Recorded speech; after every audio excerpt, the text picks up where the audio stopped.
Yeah, manuscripts. Oh, is this on? Yeah. Okay, good.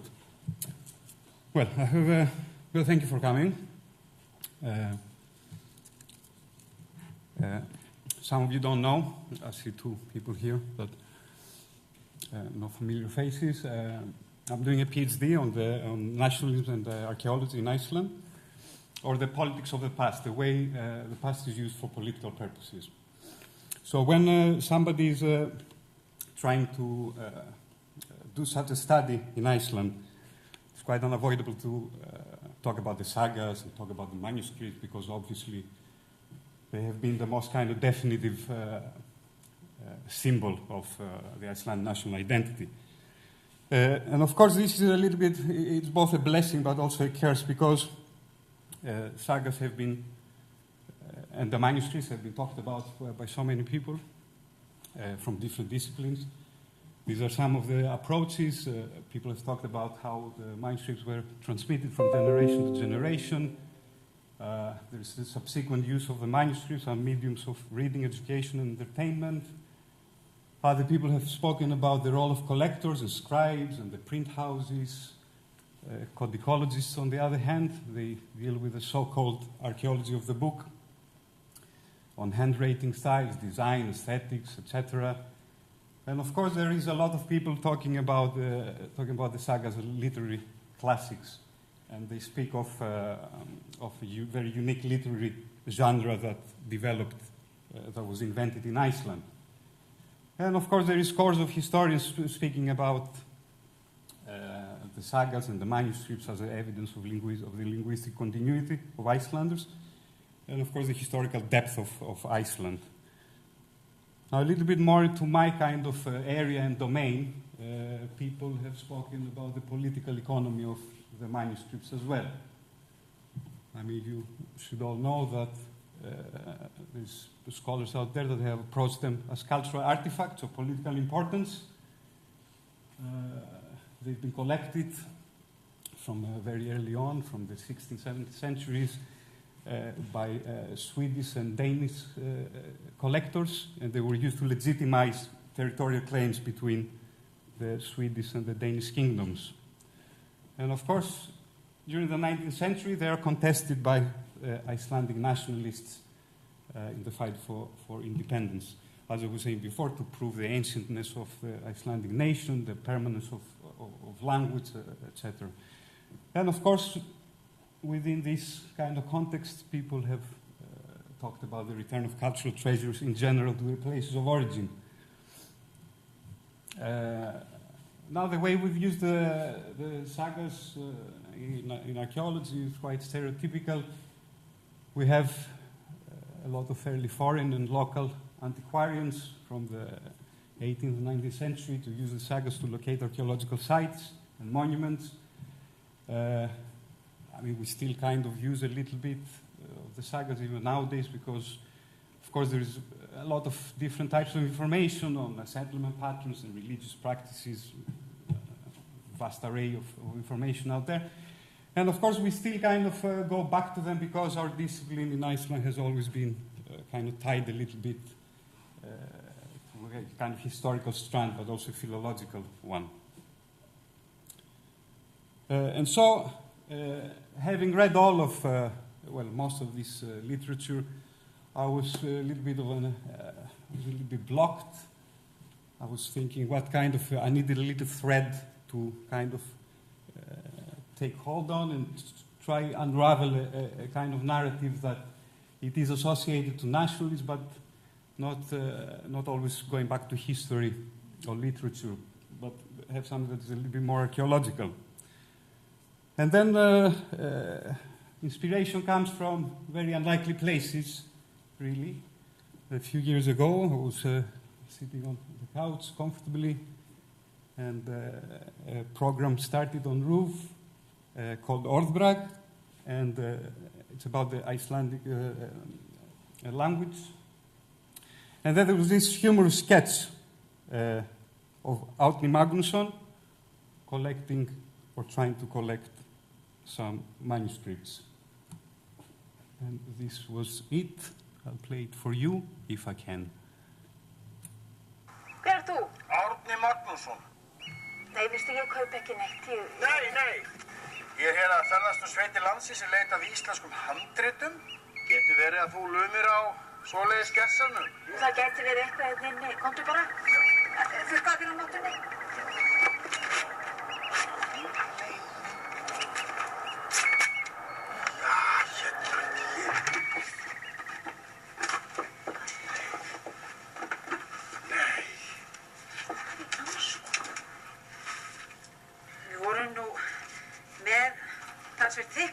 Hérna. Það nú eitthvað lítið eftir. Láta nú slatta hérna í nærhaldið hjá honum börnum mínum. Nei. Þetta Guggsaga Anderssonar. Ég fekk hann í jólagjöf. Þetta óumveitanlegt. Já. Þú bara eyðileggja hana. Já, ég nú búin að lesa hana svona fyrir að segja. Hún var nú bara ekkert spes.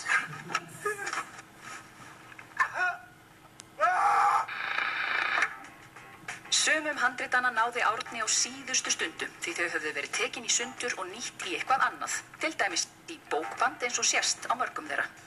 En þetta litla handritsbrot hefur sætt mjög skapandi endurvinnslu. Þetta blað hefur notað sem sigti. Það er búið að gata það. Það er rækilega að það nota sem sigti til að sigta mjöl eða eitthvað þvíalíkt. Og þetta er ekki hvaða handrit sem heldur eitt elsta handritsbroti sem við eigum frá því 1200. Og þetta eru held ég elstu myndir sem við eigum í íslensku handriti. Elstu myndirnar sem við eigum í íslensku handriti og það er búið að taka það og gata það og nota það sem sigti. Já, og ástæðan fyrir að 17. aldar að menn rifið svona niður skinnhandritin er meðan hann svo að þá var búið að skrifa þau upp. Textin var til á nýju góðu efni sem heit pappír, með læsilegri skrift þess tíma. Hér höfum við leifar af meðal annars Sturlungum frá 14. öld. Árni Magnússon náði að safna 30 blöðum af því sem einu sinni var myndarlegt handrit. Þau fann hann hér og þar á ýmsum stöðum og þá höfðu sumar síður Sturlungum verið klipptar niður í fatasnið.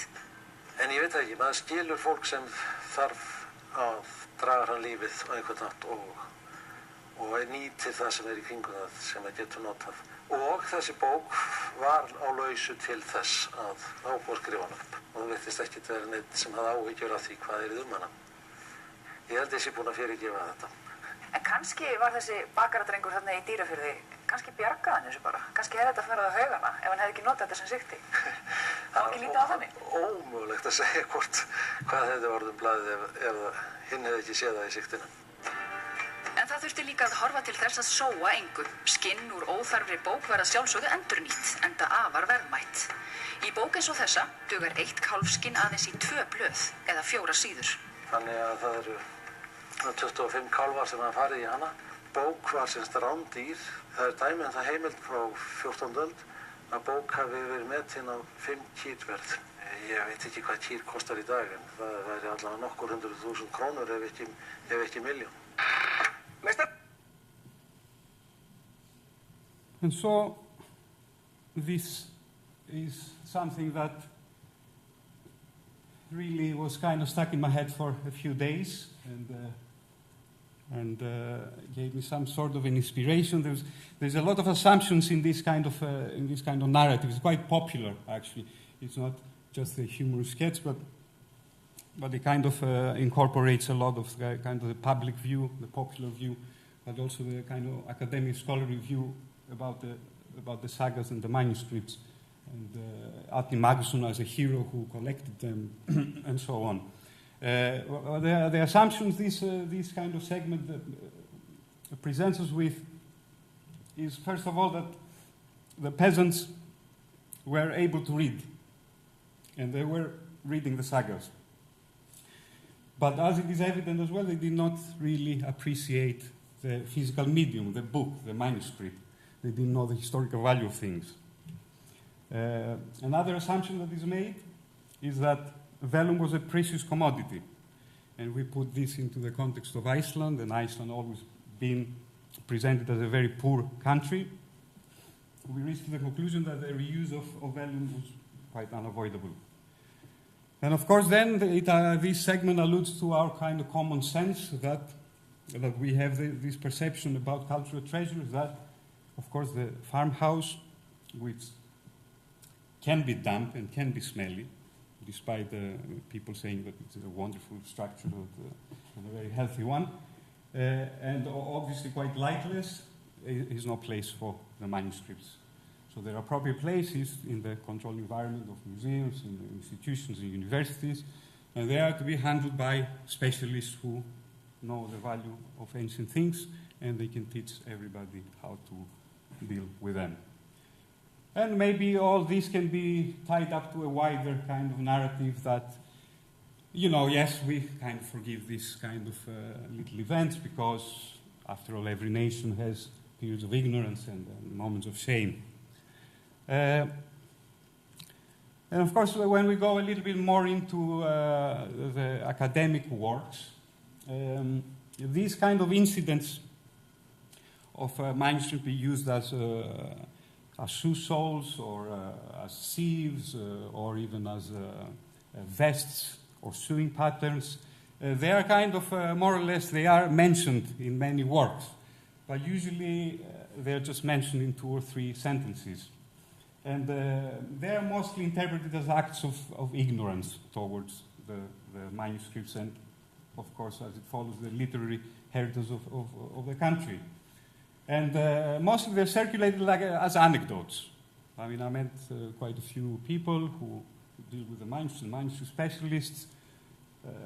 They were kind of telling these stories, but there's nothing kind of written a little bit more about them. And they kind of treat them as a kind of minor glitch in the history of the manuscripts. And of course, this is into this wider agenda that, of course, Iceland has had a very strong bond with the sagas. And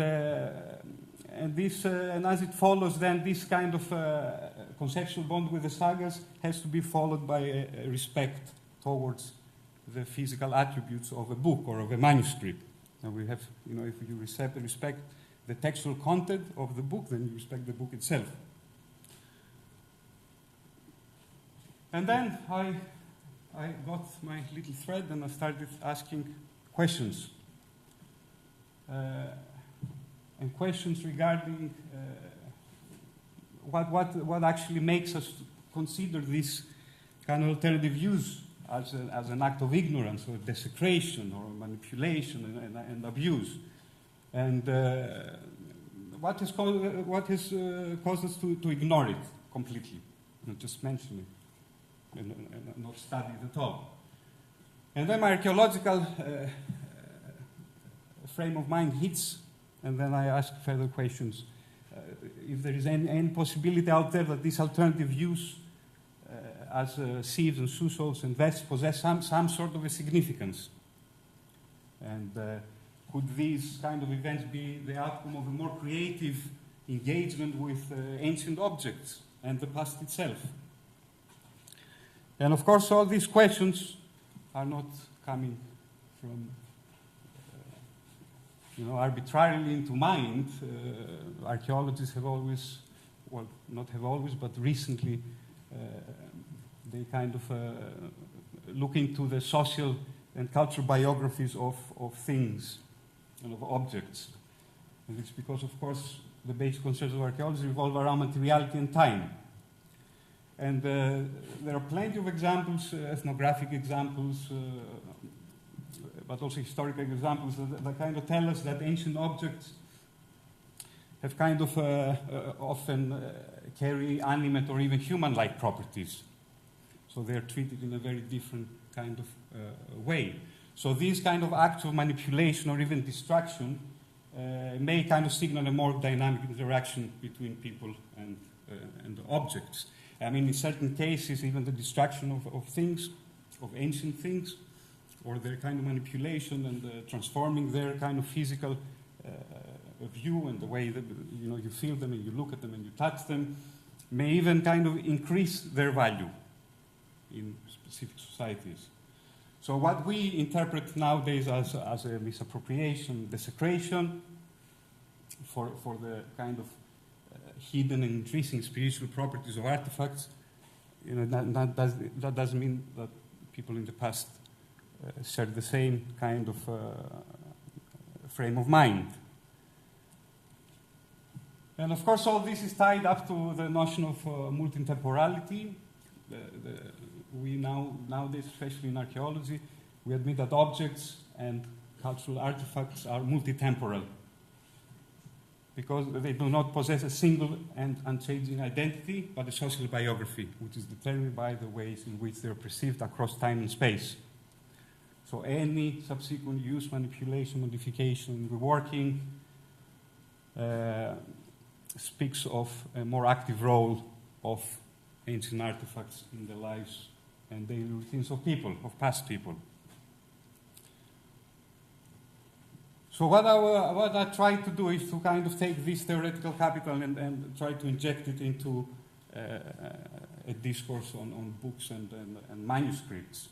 And of course, as it goes, taking into consideration this theoretical capital and the multitemporality of ancient objects, I mean, it's quite obvious to say that, as any other type of material culture, the book is also made to endure the test of time. So it surpasses the time of its creation and even the purposes of its production and the aim of its content. So, I mean, I don't really have to explain this any further. We all have, well, hopefully we all have bookshelves and books, the way we arrange them, the way we use them. You know, we can kind of embrace them as a beloved story, or we can decorate them, or they can be prestigious or fashionable items, or sacred entities, like, let's say, Bibles at homes or in churches and other kind of places. So every time a book is redeployed in the bodies, various different times, they kind of accumulate, as any other object, books accumulate memories. So in thinking about the book and or the manuscript in that kind of way, you know, we see that they become a very meaningful multitemporal objects with agency.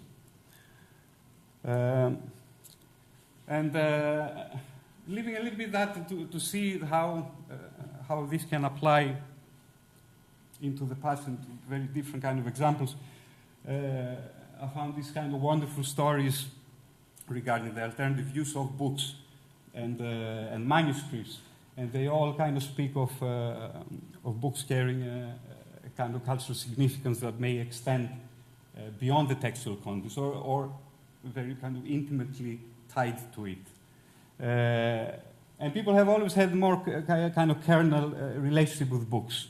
There are so many examples out there. By the 18th and 19th century, books were used as an interior decoration. Pages were ripped kind of apart, or certain publishing companies that were publishing these specific books to use them as wallpaper. You can order a book of Cervantes or many other kind of famous writers to kind of decorate your book. A little bit earlier as well, of course, you also have bookcases with fake kind of books and bindings. You have like fake books covering doors to kind of hide entrances, to going through to kind of more kind of personal quarters.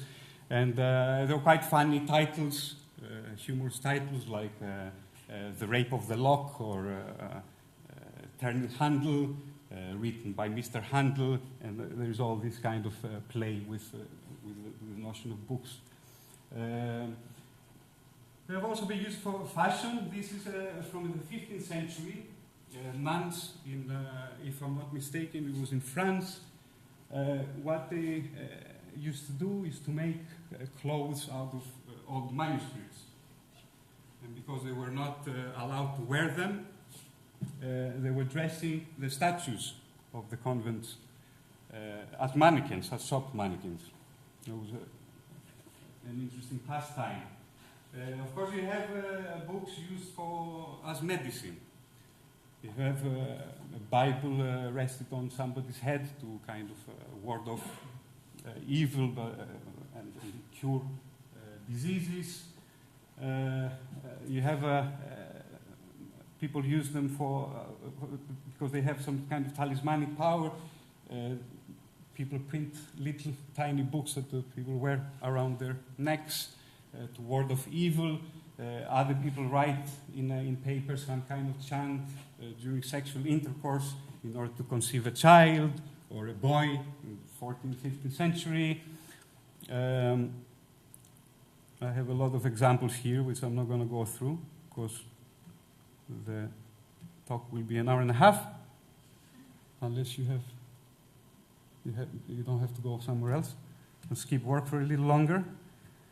Of course, you have the kissing of the book as well, the Bible kissing in front of the judge, and divination. I don't know if you know that. This goes from ancient times until the 19th and even 20th centuries, where somebody picks a random passage from the Bible or any other kind of work, and this kind of predicts the future. And this kind of practice was even used in official circumstances, like in episcopal kind of elections, etc. One more example that I want to mention about medicine.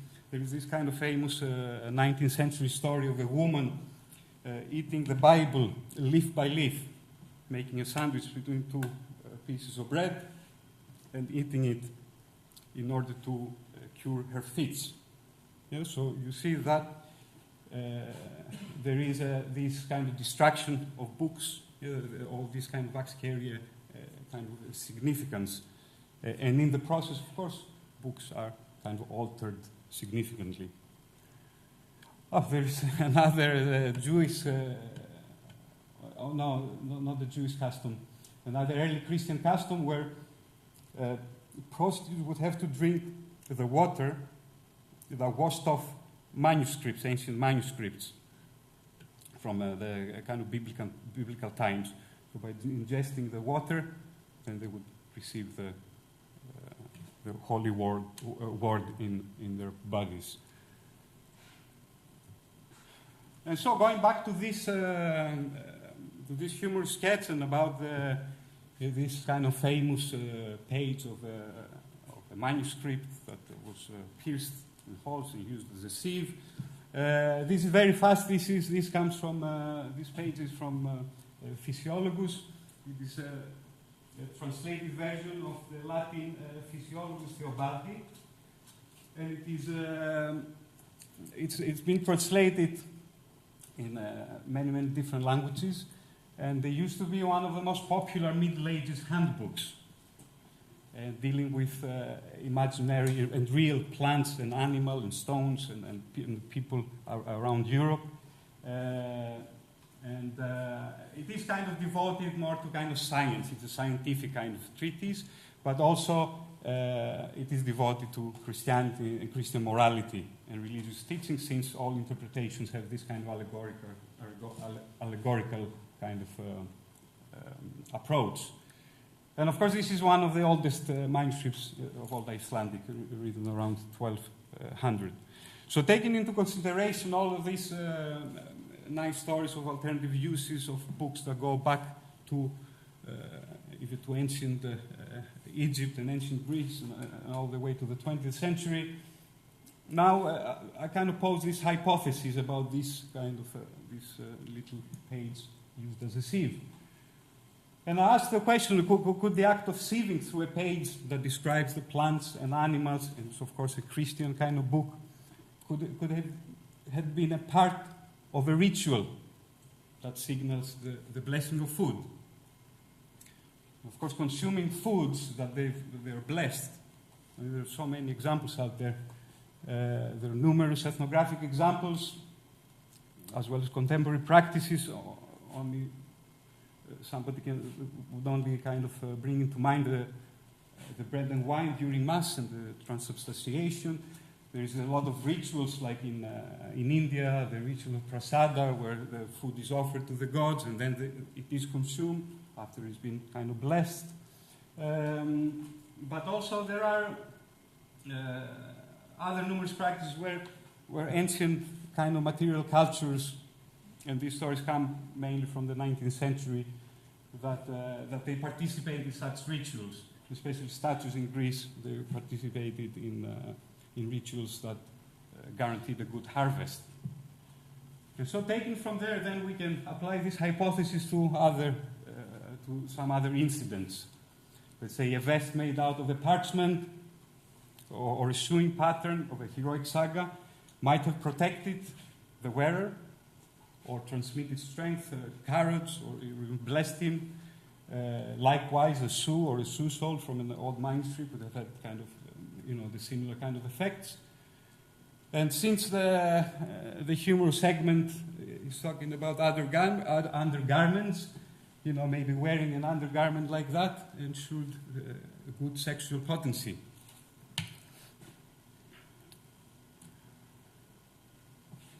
But of course, the question kind of remains: why haven't somebody thought about these kind of things before?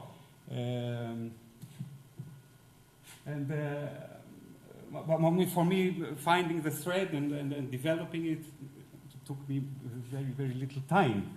That is mainly because we are not particularly willing to apply this reasoning to books and manuscripts, the social biography of ancient objects. And mainly this is because most of us, we look at books as the most iconic emblems of human civilization. They represent the essence and totality of the human condition. It's the conduit that connects the past and the present. But also a little bit more specifically for historians and archaeologists, this kind of manipulation of books, of course, they upset or strive to understand the past in kind of better ways. But for archaeologists more specifically, even though we kind of speak of the social biography of ancient objects and stuff like that, we're still kind of very much conquered by our fetishistic kind of desire to locate everything to its kind of very kind of origin. And we are always kind of trying to assess like these kind of singular temporalities. That's because we want the past that is very much kind of tied into successive kind of periods. But these are just kind of one aspect of why we haven't so far approached these kind of alternative uses in a kind of different way of books and manuscripts. But now I'm going to go into a little bit kind of faster into the second part of this talk. And that is, there is a little bit more to this because all these kind of reasons don't particularly explain why we haven't reinterpreted these events in a different way. And of course, as I use this kind of humorous kind of sketch as a focal point, I kind of revisited again, and I did a little bit of a kind of wider kind of research. So we see in the sketch that Outney is very angry and howling and crying and being desperate. And of course, I mean, he was very fond of manuscripts and he had the burning desire to collect. But this kind of image of Outney being so angry is more of a figment of imagination rather than a historical reality. And this is because we can see that most of his correspondence is devoid of any personal sentiment. At the time, people didn't used to kind of write in a very kind of sentimental way. Everything was very kind of official. He provides notes on province of the manuscripts, the content, and some information on previous ownership. And we also have to take into consideration that most of his collection was purchased or gifted by other kind of intellectuals and wealthy kind of farmers. So this kind of story of Outney going into a peasant home is kind of very unlikely. And also, we have to keep in mind that all these kind of exchanges were actually very much tied to this political economy of manuscripts. People would give Átni Magnússon a manuscript in exchange of a kind of favor, a political favor. And of course, it's very well known that respect was paid to everybody who did not want to part with their manuscripts. Alchemy himself would employ scribes in order to just transcribe the manuscripts and then take them home with him. And of course, another important aspect in all of this is that the scholars and collectors themselves are very much responsible for destroying manuscripts. Since the 12th century, it's very well known that manuscripts and old books were very, very much recycled. Especially when the printing comes about and printing versions become available, these are regarded as very valuable. And all kind of college libraries and monastic libraries and even individual scholars, they throw the old manuscripts away. And very kind of funny thing is that parchment was a key ingredient in paper manufacturing in the 17th century. You will take the vellum, you boil it in water, you add some other ingredients there, and then you apply this solution to the paper in order to make it stronger and waterproof. So there is a lot of academics that they have written about these kind of destructive practices, and especially the fact that these scholars did not particularly regard the book and the manuscript, the physical medium, the paper itself, as having any kind of historical value. They were more interested in the content and making sure that the content is passed through to different generations. And obviously then we have the iconoclasm. When the Reformation hits Western Europe, England and France and Holland especially, we have a massive destruction of books, not only books of course, or any kind of church property, furniture, clothes, statues. Regarding books, we have occasional book burning.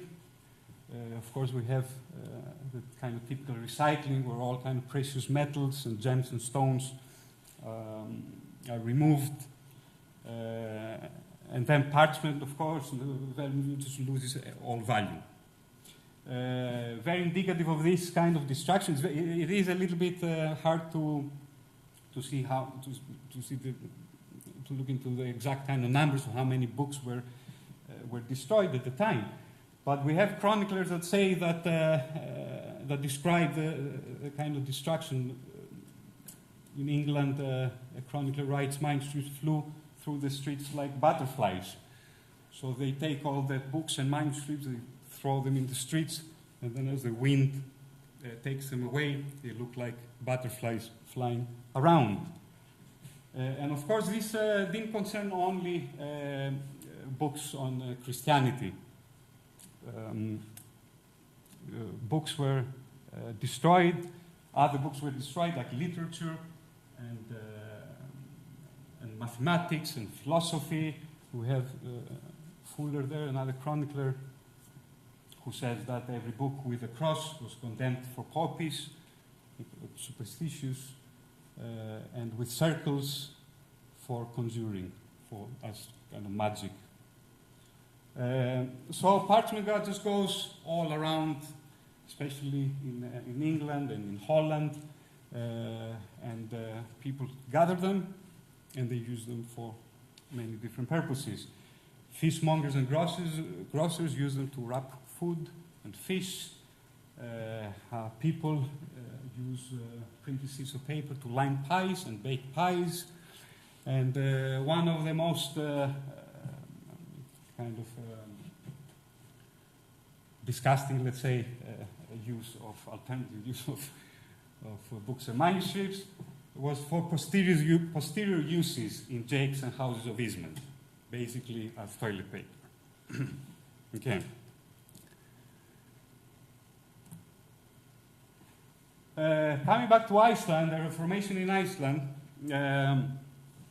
it's kind of difficult to say whether such a destruction of precious cultural treasures and books happened. But we do know, though, that the first Lutheran bishop of Iceland, Gizur Einarsson, proved to be an iconoclast. He didn't like Catholicism at all. He suspended all traditions connected to Catholicism, and he was saying that any type of relic that is worshipped out there should be removed and destroyed. Another fact that tells us, or that makes this kind of potential damages of the cultural treasures in Iceland, or book burning or anything like that, is also the fact that a lot of these treasures were moved quite fast to Copenhagen. We're not talking just about books. We're talking about church relics, silver, treasures of gold, even fish oil and sulfur. Everything, as Reformation is accepted in Iceland, everything is shipped to Copenhagen. And so one can kind of imagine really that books and manuscripts that were moved to Denmark might have been recycled, destroyed. Some of them might have ended up in the hands of Danish and Icelandic kind of collectors, or some books might have been returned to the benefactors, Icelandic wealthy farmers, donating, let's say, manuscripts to monasteries, and when the monasteries are dissolved, then they are returned to them. And of course, having this comparison to what's happening at the time in different in different countries, I propose that manuscripts that were looked at as idolatrous and unimportant or kind of worthless might have ended up in the hands of Icelandic peasants, some of them. And the interesting point here is that as the Icelandic sagas often speak of ghosts and guardian spirits and sorcery and superstitions that the Lutheran Church was trying to fight and abolish, maybe some of them were destroyed or neglected, and the peasants took them and appropriated them in different ways. So in order to, so if we connect that to the comedy sketch again, we say that, listen, this is just a very kind of imaginary kind of depiction of Árni Magnússon going to a peasant home and crying and howling, because in the end of the day, if books were damaged, they were damaged by the church leaders and other people. It's more like, it more goes into this kind of narrative. I was reading Gunnar Karlsson lately, the historian, and he was saying that the Reformation was a revolution from the top. So it starts from the kind of powerful church leaders in Iceland. So in order to kind of, and then we are kind of taking down some of these kind of assumptions that I was talking about before. Like vellum was used because it was sort of precious, but we see all over Europe that parchment is like it's reduced to nil, and similar thing might have happened in Iceland as well. And now for the last part of this talk. Okay, a few minutes, I hope. So there is now the last part concerns the kind of, for me, the most important reason why we haven't reinterpreted these alternative uses of manuscripts in a different way. We have to understand that Iceland was always thought of by the 18th and 19th century as a poor place, unable to have its own kind of independent state. People were very childish and ignorant and bestial. That was the kind of image of Icelanders throughout the so-called civilized world.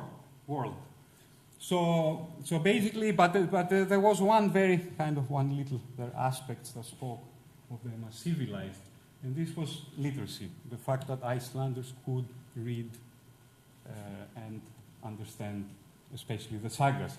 And in the 19th century, this becomes a little bit more important because there is this idea that reading about antiquity improves morality and guides individuals towards civilization.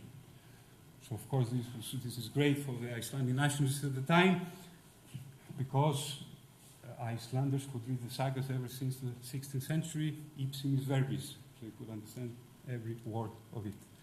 And so, as I was saying at the very start of this talk, this constitutes definitely proof that we are historical continuity, our nation is ancient, but also we are civilized. And this is a characteristic that sets us apart from any other barbaric nation, and especially colonial subject.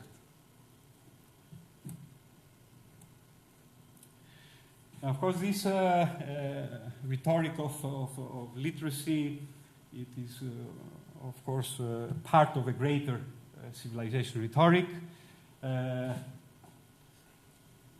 So one of the kind of the central points of this rhetoric is the fact that the slave, the colonial subject, cannot think in non-materialistic terms. This becomes very evident even in first contact situations in the Americas, where Europeans have their books and the indigenous populations, they look at them, they don't understand what it is, they cannot eat them, it doesn't help them to hunt, but also it's looked as a kind of supernatural kind of feat, the kind of similar to the shaman who can communicate with spirits in distances and other people in great distances. So the book is conceived as something that has this kind of ability. And of course, Hegel, by the 18th century, he kind of develops this. He calls the African populations as kind of savages. It is a land of childhood, and they have to be excluded from human history because they are slaves to this material world of objects and things. So the colonial subjects believe that the material can have a kind of supernatural efficacy. They cannot distinguish between the material and the spiritual. And this is quite important because when we come to Iceland, because by the 19th century, literacy alone does not particularly speak of a civilized society. It is more that it is associated with spiritual poverty and backwardness and ignorance, associated with the inability to read properly a text and understand it. Yes? And here we have, like, during the 19th century, we still have people that they believe exactly what the sagas say. They believe in the historical accuracy of the text, but also they believe the content. They believe in hidden beings, they believe in elves and magicians, etc., etc. And that becomes a big problem. And already by the Enlightenment, there's people like there who try to educate people. They try to educate the peasant, to say, like, try to separate fact from fiction. And Mr. Finson says that whenever I read a fable to someone, I was asked more than once whether that had happened, whether it were true or not. So you have this kind of mentality of people, of the readers, that is conceived as backwards, as very childish, like my little friend here. So this becomes a problem because the literal interpretation of text stories and fables speak of an inability to distinguish fact from fiction and reality from fantasy and spiritual from material. So basically what Icelanders do, they make exactly the same mistake as the Catholics before the Reformation, that they were all kind of lavish books and clothes, and they kind of believed in the power of things, but also the colonial subject, who is a complete savage, doesn't even know how to read, and picks up the book and thinks it's some kind of a magical kind of thing. And so then we are pushing towards, people are pushing towards a reinterpretation of the sagas as literally as literature, as fabrication. And this, of course, becomes clearly evident during the 20th century. And slowly we start kind of looking at them as more as literature. And of course, this is coupled with a desire to educate and kind of discipline and regulate the ways in which people approach the sagas and engage with them and read them, and the manner they kind of look at them. Alfred Hitchcock there, trying to eat his book. So, coming to an end, of course, what I've been arguing for nearly an hour is that there is many kind of interpretive possibilities regarding these alternative views of books and manuscripts, but they're, of course, very, very much enhanced when we place these events in the historical context of the pre-Reformation, during Reformation, and then when the kind of colonialism starts. And, of course, in the end, with the nationalistic sentiments of the 19th century. And, of course, and lastly, I argue that our current kind of interpretations and our kind of predictability of in assessing these uses as acts of kind of ignorance, etc., they kind of more reflect this anxiety of the kind of early Icelandic nationalists to present Iceland as a civilized place. But we are not colonial subjects. We are civilized. Please, can we have our own independent state? And thank you very much.